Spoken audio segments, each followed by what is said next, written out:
There are calls this morning to restart Syrian peace talks after opposition leaders asked for a timeout. New video shows what activists say are airstrikes by Syria's government. It is new evidence that a ceasefire brokered by the United States and Russia is crumbling. The opposition's leader says he cannot negotiate while people are suffering and Syria's president, Bashar al-Assad, stays in power. President Obama and Russian President Vladimir Putin spoke on the phone yesterday about the crisis. We interviewed the president at the White House just after he talked with Putin. Is there coming together in terms of ideas about peace and the ceasefire and who can do what to make Syria a better place? My call today to him was to indicate that we're starting to see it fray more rapidly. And if the United States and Russia are not in sync about maintaining it and getting a political track and transition moving, then we could be back in a situation we were 3-4 weeks ago.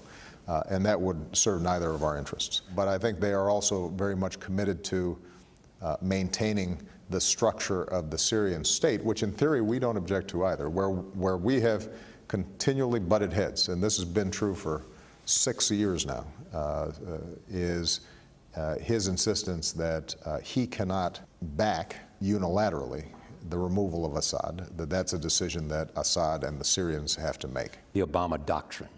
What is the Obama doctrine? I've always shied away from labeling my foreign policy. What I believe is that the United States, as the world's singular superpower, has an obligation in all areas of the world where there's mayhem and war and conflict for us to try to be a positive force.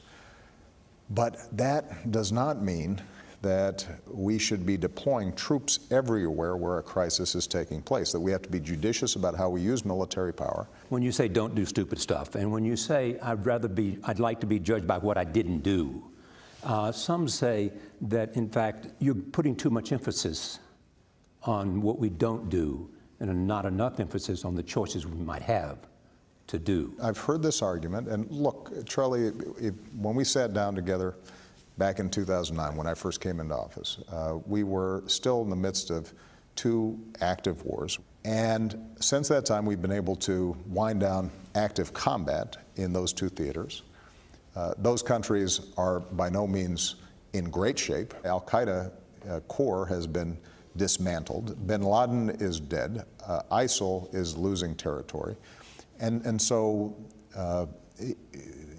I've shown no hesitance to use our military where necessary to protect American lives, American interests. Let me focus on the red line decision that you made.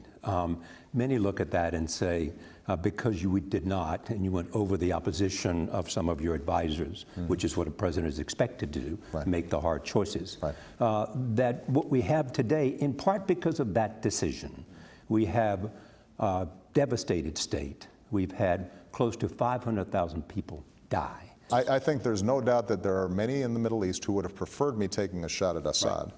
But the reason is not because of some abstract notions of red lines. Assad is a horrible leader, horrible dictator who has shattered his country. And it continues to be our position that we need to get him out of there. You have said more than one time that we're the strongest military, we have the best economy. You mentioned the culture. America should own the 21st century, your words. What could stop us? Well, a couple of things could stop us. Number one is if our political system continues to be dysfunctional.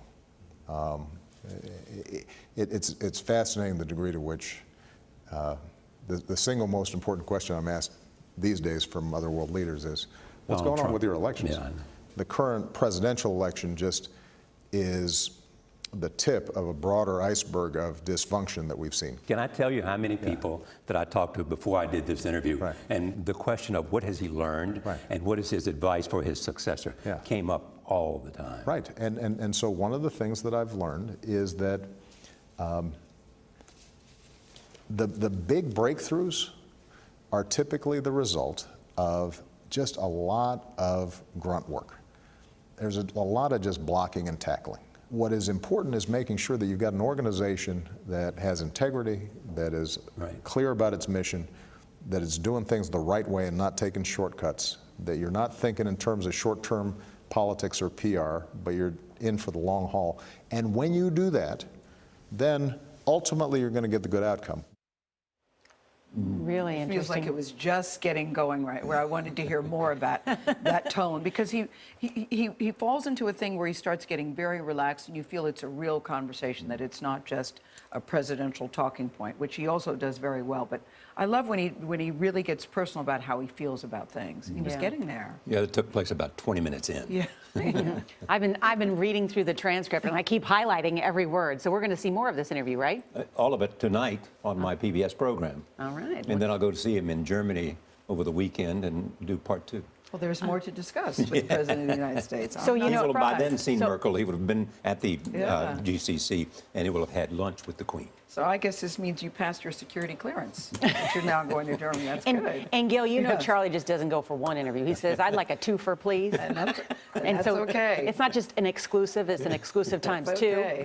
I like it. I like it.